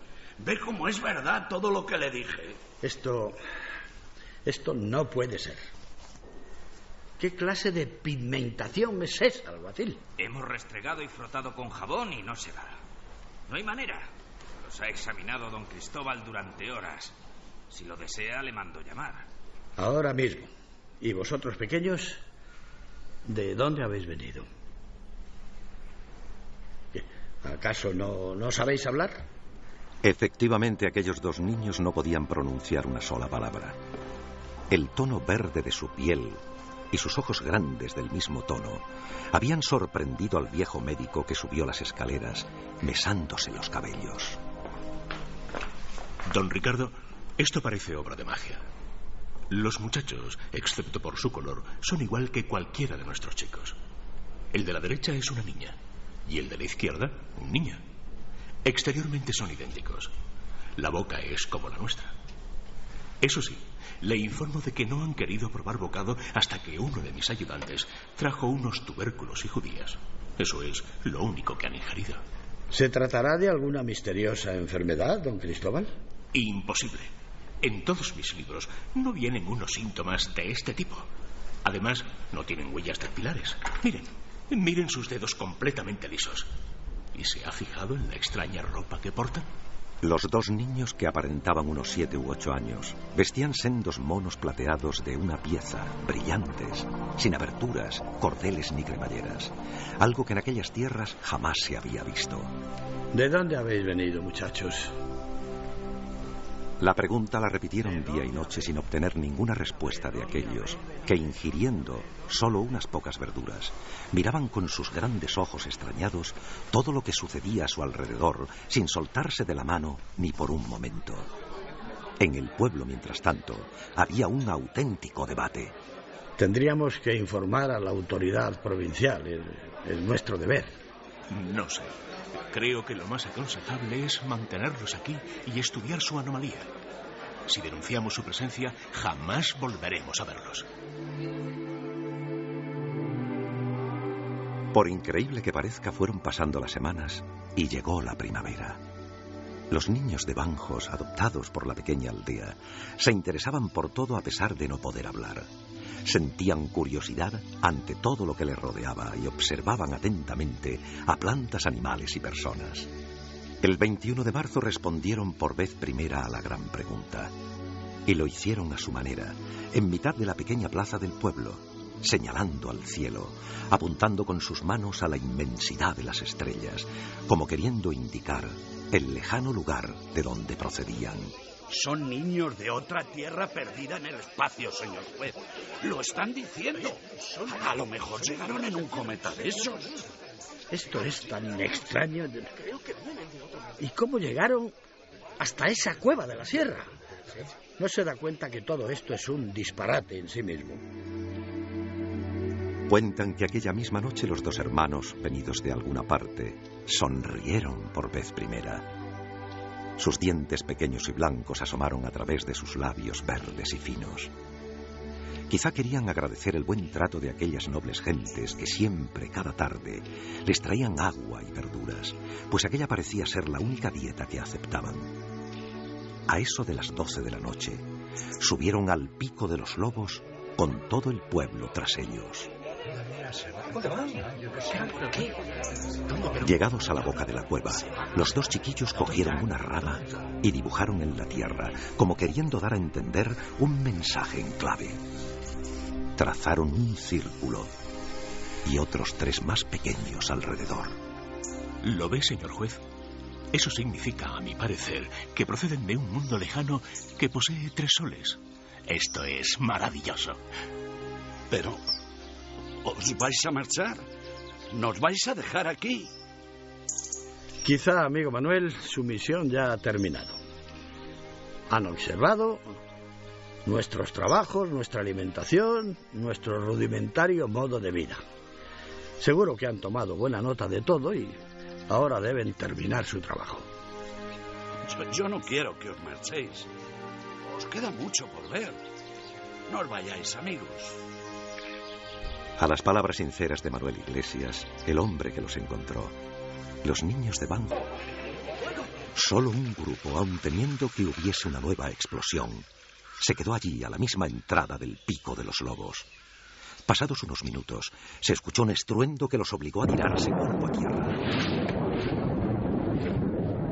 Segundos después, y siempre según contaron los más viejos del lugar, una estrella fugaz, de un tono verdoso y resplandeciente, atravesó el firmamento con una gran cola de luz.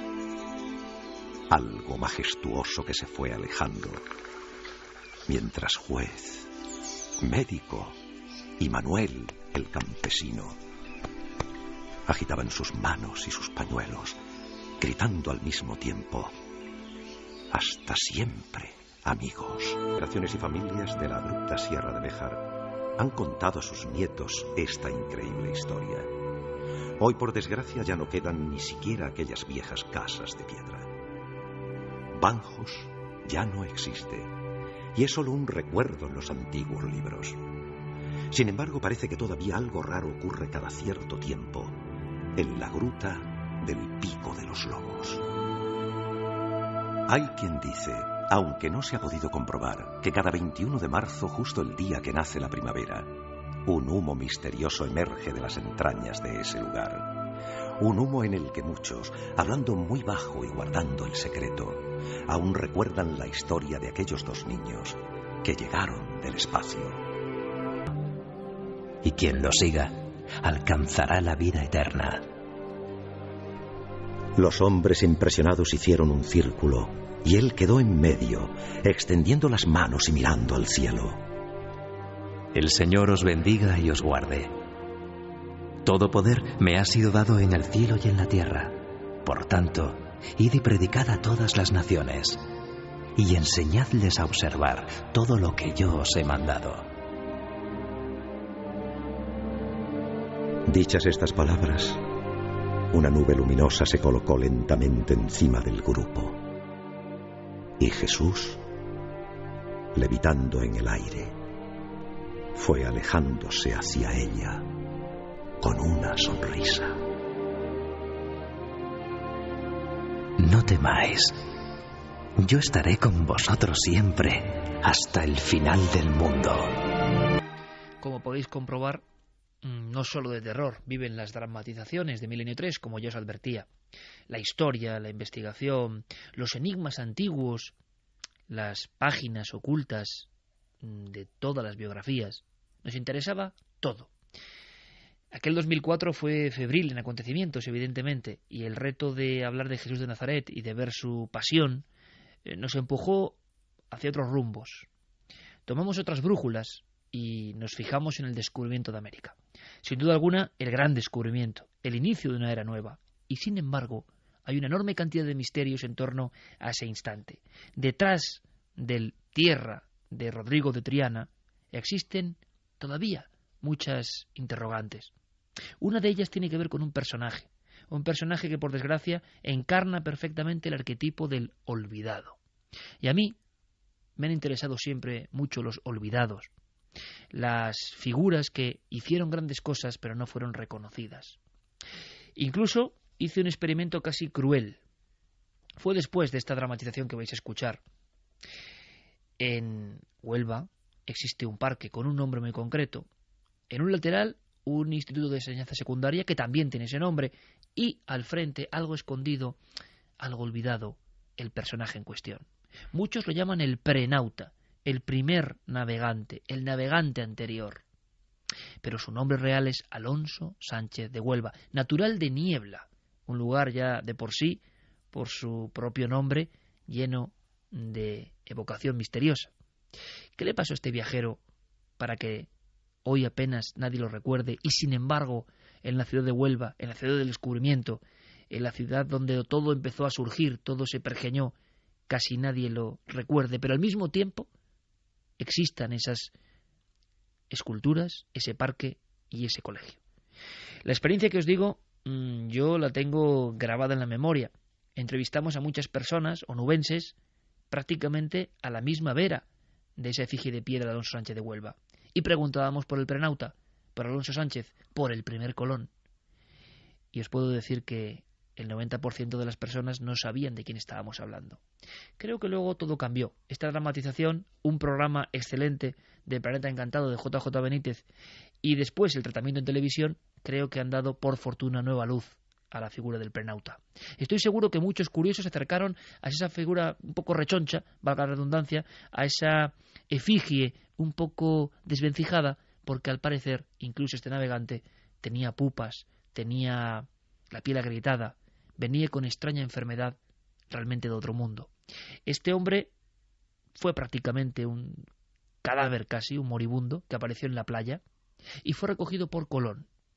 Queda amplia documentación sobre todo esto, e investigadores como Manzano y Manzano y otros doctores y catedráticos creen que fue la persona que habló a Colón de una tierra desconocida y que dio planos concretos a Colón o rutas a seguir hacia ese otro umbral que nadie había atravesado, excepto él. Él con un grupo de marineros arrojados por la tempestad. En el origen fue todo en Canarias y fueron yendo arrastrados por la madre naturaleza, acabaron al parecer en ese mundo absolutamente prohibido. ¿Qué mundo era aquel? ¿Era América? Colón creyó que sí. Sobre esto se ha escrito mucho, pero se ha dramatizado muy poco. Y nosotros quisimos volver a recrear la emoción de la llegada de aquel cuerpo, la posible información confidencial o privilegiada que dio el prenauta a Colón y, sobre todo, ante todo, quisimos que ese nombre se recordase de nuevo, se subrayase en la historia, porque su odisea merecía mucho la pena.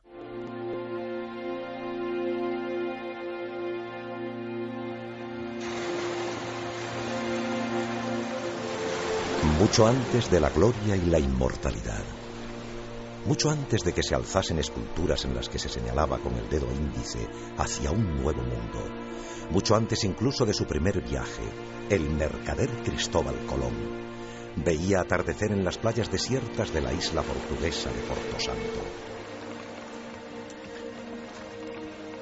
En no pocas ocasiones habían arribado hasta las rocas maderos con extrañas inscripciones y troncos primorosamente tallados por manos desconocidas. En una ocasión incluso llegó un cadáver de aspecto misterioso. ¿Qué es eso? Parece un cadáver. No, no parece. Es un cadáver. Apártense. Solo lo están acercando a la playa. Apártense, he dicho. Dios mío, ¿sobre qué opina, doctor? Este hombre lleva muerto mucho tiempo. Tiene la carne podrida. Sí. Este cadáver habrá pasado semanas o incluso meses a la deriva. Pero mire, doctor, fíjese en el rostro. No parece un cristiano. ¿Tal vez un chino? ¿Quizá un hindú? Cierto es, don Cristóbal, que este individuo llega de muy lejos. Y esta tez tan oscura, esta cara ancha y sin barba... No sé qué pensar. En fin, ayúdeme, sostenga esta tenaza un momento. Tengo que perforar por aquí.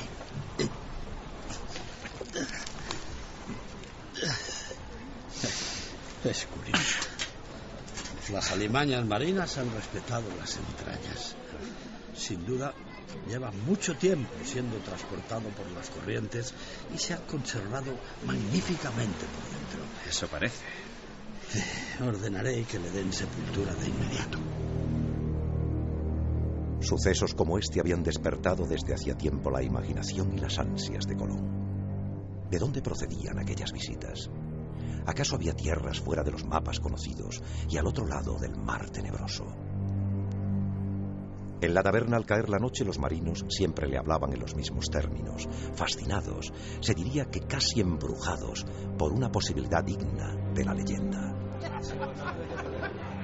Le doy mi palabra de que hace un mes, viajando como piloto del rey, navegando a 450 leguas al oeste del Cabo San Vicente, recogí un madero de embarcación que los vientos traían de poniente. Por lo tanto, aquello procedía de tierras existentes hacia el oeste. Y eso es tan verdad como esta jarra de vino. No miente. Yo mismo, hace ya 15 años, pude ver en la misma zona unos barcos lejanos que transportaban cañas gruesas. Unas cañas anuladas que flotaban en el agua y que nunca aquí se han visto. A lo lejos, en la cubierta, allí a esa gente de menuda estatura y la piel tostada, sin barba, como el desgraciado que llegó al atardecer hasta la playa. ¿Y cómo no fue hacia ellos, amigo Pedro? Quite. Se alejaron a gran velocidad. A lo peor, temerosos de mi navío. Se fueron delante de mis ojos rumbo al oeste.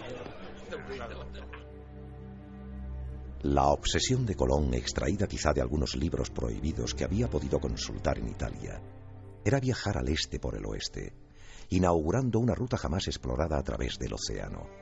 Una vía prohibida que demostrase la posibilidad de llegar a la tierra de las grandes riquezas. a una parte desconocida del inmenso continente asiático que ya intuyó Marco Polo. ¡Don Cristóbal! ¡Don Cristóbal, tiene que venir! Una barcaza se ha estampado contra el espigón. Hay varios muertos. ¡Rápido, don Cristóbal! Apenas había comenzado el mes de marzo de 1479, cuando un accidente aparentemente fortuito iba a cambiar de raíz la vida de Colón, y quién sabe si de la propia historia de la humanidad. Por favor, no puedo hacerlo solo. Ayúdame con el herido. Cuidado al cogerlo. Sí, Dios. Tranquilícese. Dios, tiene la pierna tronzada con el madero. A ver, tiren por aquí. Pero mucho cuidado, estoy por muy aquí, mal herido. despacio. Lento con la cabeza. Con cuidado. Vamos, poco a poco. Era el único superviviente de aquella embarcación que también venía arrastrada desde el oeste. Quizá por esa circunstancia, el almirante asistió intrigado y en silencio a la escena. El doctor y un grupo de muchachos arrastraron hasta la orilla a un hombre barbado, vestido con una especie de túnica de lino blanco. ¡De Dios! ¡Ayuda! ¡Ayuda! Los paños que le cubrían estaban llenos de sangre muy oscura y su aliento era fétido. Por unos días, la isla se volcó con el inesperado visitante, que fue acomodado en la casa de Colón. Todo el cuerpo estaba lleno de bubas y costras de aspecto siniestro. A decir verdad, nadie apostaba por la vida del enigmático viajero. No se lleve a engaño. No puede durar más que unos días. ¿Cuál es su opinión, doctor? Tiene un mal que espero no sea contagioso. Es algo extraño, como si la sangre se le hubiese podrido cual animal muerto a la intemperie. Mi consejo es que no permanezca aquí por más tiempo. Creo que puede ser peligroso y... Basta. Ya le he dicho que este hombre se quedará aquí hasta que Dios le haga la última llamada. Y sepa que ese mal no me inquieta lo más mínimo. Pero, don Cristóbal, ¿realmente cree que un enfermo que agoniza le puede dar información valiosa para sus estudios? Por cierto, esa ropa de lino que lleva debería ser quemada de inmediato. Aquí no se va a quemar nada de ese enviado. ¿Enviado, dice? Sí, enviado del destino. Y en el momento justo. Por el amor de Dios. A ver si este mal propaga la locura y el delirio y ya le está afectando. No. Usted sabe como yo que este hombre y el resto de su tripulación muerta venían de muy lejos, de un lugar donde no puede llegar nadie, a no ser que mi teoría esté en lo cierto. Pero déjese de teorías. Aquí lo único que hay es un piloto castellano, o vizcaíno o portugués, lleno de llagas y bubas que revientan. Esto puede ser un foco infeccioso maligno para toda la isla. ¿Comprende? Le aseguro que lo que pueda revelar este hombre es mucho más importante que su enfermedad. Además, le noto algo mejor. Me ha cogido confianza e incluso ayer de madrugada me confesó su nombre. ¿Y se puede saber? Sí, se puede saber. Se llama Alonso Sánchez, de Huelva, y ha llegado aquí desde una tierra tan lejana que ni siquiera cabría en nuestros mapas. Y ahora, doctor, si no le importa, déjeme solo.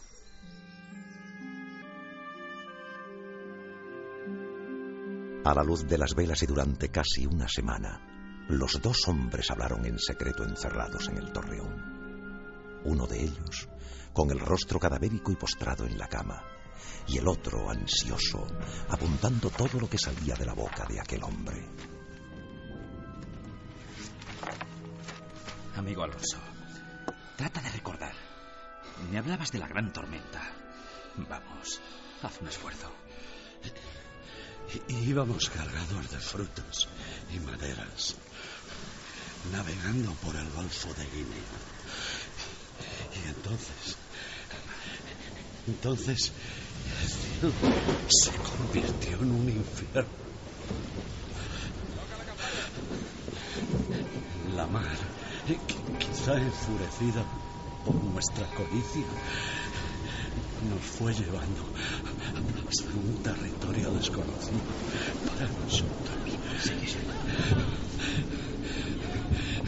Durante semanas, perdida ya la noción del tiempo, vimos unas rocas gigantes y unos chorros de agua y vegetación. Y allí hincamos las rodillas. La mayoría ya habían muerto de frío y hambre. Calma, Alonso, calma. El extremo de Asia, sin duda. ¿Y visteis a sus gentes? ¿Y las casas con techos de oro macizo? Perdone, pero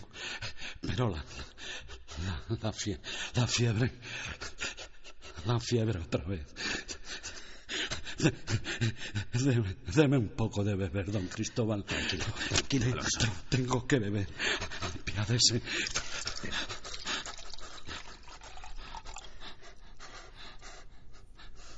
Tómala con cuidado. Así, tranquilo. Debes contarme todo con detalle, para que así yo pueda realizar ese mismo viaje. Debes acordarte de todo lo posible, querido Alonso. Ninguno de los dos podía saberlo, pero el mal que aquejaba a aquel prenauta era la sífilis. Una enfermedad devastadora que llegó a Europa en 1493 y que afectó a navegantes ilustres como Martín Alonso Pinzón. El piloto onubense había sido contagiado en una tierra remota que describió a Colón con total detalle. Y las mujeres eran amables y cariñosas. Yacían con nosotros y nos consideraban dioses, enviados. Hasta que empezamos a sentir este dolor y nuestro cuerpo se recubrió de granos y bultos. Calma, Alonso. Así que entonces es cuando decidí regresar, aprovechando de nuevo los alisios. Antes habíamos encontrado una mina de oro y vimos las casas de caña y hablamos con los habitantes de esa tierra mediante señas. ¿Y cómo eran? ¿Cómo eran ellos? En verdad no se parecían a los chinos, ni a lo que nos han contado de los asiáticos. Eran otra cosa, otra raza. Eso obedece, amigo Alonso, a que es la parte más alejada y, por norma, la fisonomía de estas gentes debe ser completamente distinta. Sí, así lo he leído yo en la cosmografía de Ptolomeo. A 750 leguas de las Canarias, siempre al rumbo oeste, encontramos un archipiélago. Unas islas que parecían el mismo paraíso terrenal. Y allí quisimos quedarnos para siempre, hasta que esta maldición, este fuego en las entrañas, esta enfermedad, nos obligó a partir. Calma, Alonso.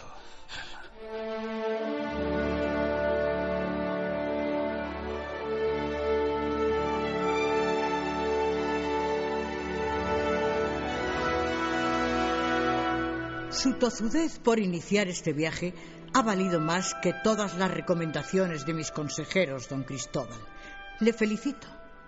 No sé qué nos llegará de esas tierras, si el oro que me promete o más problemas. Lo único cierto es que le deseo que Dios le acompañe en esta desconcertante aventura. Habían pasado 13 años y en la Granada recién reconquistada, Isabel y Fernando firmaron las capitulaciones de Santa Fe, por las cuales el antaño fracasado navegante se convertiría en almirante de la mar océana. Se rubricaba así un poder casi infinito en todas las tierras que fueran descubiertas, un poder y una gloria que jamás aquel hombre hubiese soñado. Almirante, hay algo que no me resisto a preguntarle de nuevo. Usted dirá, Alteza. ¿Cómo se puede tener un conocimiento tan preciso de valles, minas, montañas y ríos de un lugar en el que nadie ha estado jamás? A día de hoy nadie sabe qué contestó Colón. Nadie sabe si le habló de aquella lejana visita de un moribundo en las playas de Porto Santo, o si le enseñó el puñado de pergaminos con mapas y dictados de aquel hombre barbado. Nadie sabe siquiera si aquel prenauta fue enterrado en la isla o arrojado de nuevo a lo más profundo de la mar, de donde llegó. Lo único cierto es que al pisar su carabela y al ordenar izar las velas, dispuesto a iniciar una de las grandes gestas de la humanidad, alguien vio cómo Cristóbal Colón besó disimuladamente un trozo de tela blanca de la que jamás hasta el día de su muerte se separó.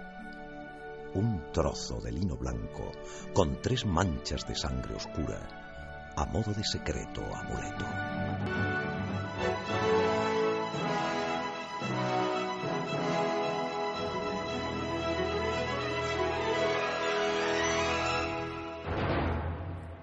De alguna forma, lo que hemos hecho esta noche es pasear un poco por los sueños colectivos del equipo de Milenio 3.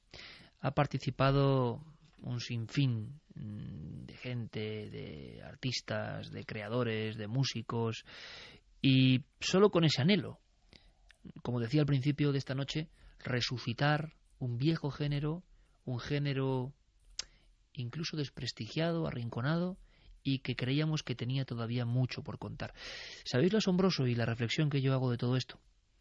Lo asombroso es que Guillermo León, nuestro webmaster, me comentaba que, y es el argumento de por qué quizá esta noche le hemos dedicado a dramatizaciones, al emitir hace unas semanas, y hacía tiempo que no lo hacíamos, una de las dramatizaciones ahora guionizadas por Diego Marañón, resulta que se habían disparado todas las descargas. Se habían alcanzado unos números impresionantes, rozando los 100.000 usuarios descargando la dramatización prácticamente en 24 horas. Y luego eso multiplicado, como ocurre hoy, de forma exponencial, como una gran raíz, ¿no?, que llega a todas partes. Me hizo mucha ilusión saber que en el 2013 aquella vieja idea que parece ya arqueológica del 2003 sigue funcionando. Porque al final da igual el 3D, da igual el adorno, como digo siempre, al final la esencia de una buena historia siempre va a permanecer. Vemos a Chicho Ibáñez Serrador o a su padre Narciso Ibáñez Menta ante el televisor en sus historias para no dormir y siguen funcionando. Da igual el medio.